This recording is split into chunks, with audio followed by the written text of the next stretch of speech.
They came to the other side of the lake, to the country of the Gerasenes. And when he had stepped out of the boat, immediately a man out of the tombs with an unclean spirit met him. He lived among the tombs, and no one could restrain him any more, even with a chain, for he had often been restrained with shackles and chains. But the chains he wrenched apart, and the shackles he broke in pieces, and no one had the strength to subdue him. Night and day among the tombs and on the mountains, he was always howling and bruising himself with stones. When he saw Jesus from a distance, he ran and bowed down before him, and he shouted at the top of his voice, "What have you to do with me, Jesus, Son of the Most High God? I adjure you by God, do not torment me." For he had said to him, "Come out of the man, you unclean spirit." Then Jesus asked him, "What is your name?" He replied, "My name is Legion, for we are many." He begged him earnestly not to send them out of the country. Now there on the hillside a great herd of swine was feeding, and the unclean spirits begged him, "Send us into the swine, let us enter them." So he gave them permission.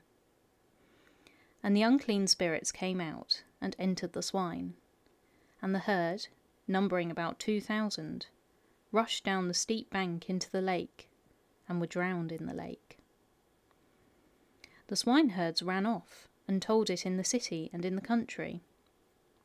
Then people came to see what it was that had happened.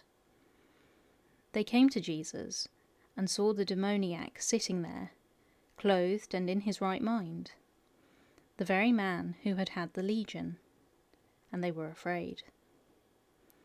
Those who had seen what had happened to the demoniac and to the swine reported it. Then they began to beg Jesus to leave their neighbourhood. As he was getting into the boat, the man who had been possessed by demons begged him that he might be with him. But Jesus refused and said to him, "Go home to your friends, and tell them how much the Lord has done for you, and what mercy he has shown you."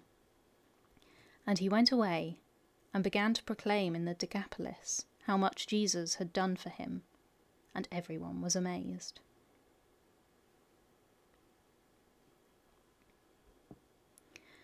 When Jesus had crossed again in the boat to the other side, a great crowd gathered round him, and he was by the lake.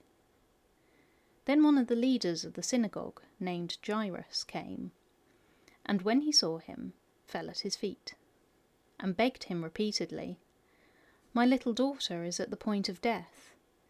Come and lay your hands on her, so that she may be made well and live." So he went with him. And a large crowd followed him and pressed in on him. Now there was a woman who had been suffering from hemorrhages for 12 years.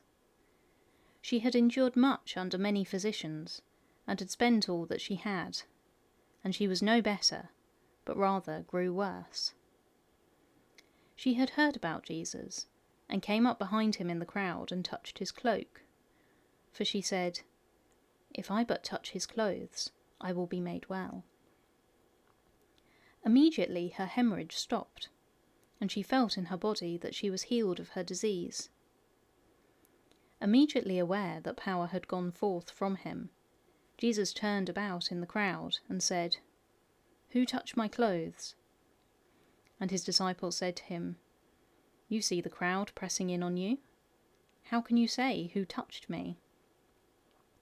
He looked all round to see who had done it. But the woman, knowing what had happened to her, came in fear and trembling, fell down before him and told him the whole truth. He said to her, "Daughter, your faith has made you well. Go in peace, and be healed of your disease." While he was still speaking, some people came from the leader's house to say, "Your daughter is dead. Why trouble the teacher any further?" But overhearing what they said, Jesus said to the leader of the synagogue, "Do not fear, only believe." He allowed no one to follow him except Peter, James, and John, the brother of James. When they came to the house of the leader of the synagogue, he saw a commotion, people weeping and wailing loudly. When he had entered, he said to them, "Why do you make a commotion and weep? The child is not dead, but sleeping." And they laughed at him. Then he put them all outside, and took the child's father and mother, and those who were with him, and went in where the child was. He took her by the hand and said to her, "Talitha cum," which means, "Little girl, get up." And immediately the girl got up and began to walk about. She was 12 years of age. At this they were overcome with amazement. He strictly ordered them that no one should know this, and told them to give her something to eat.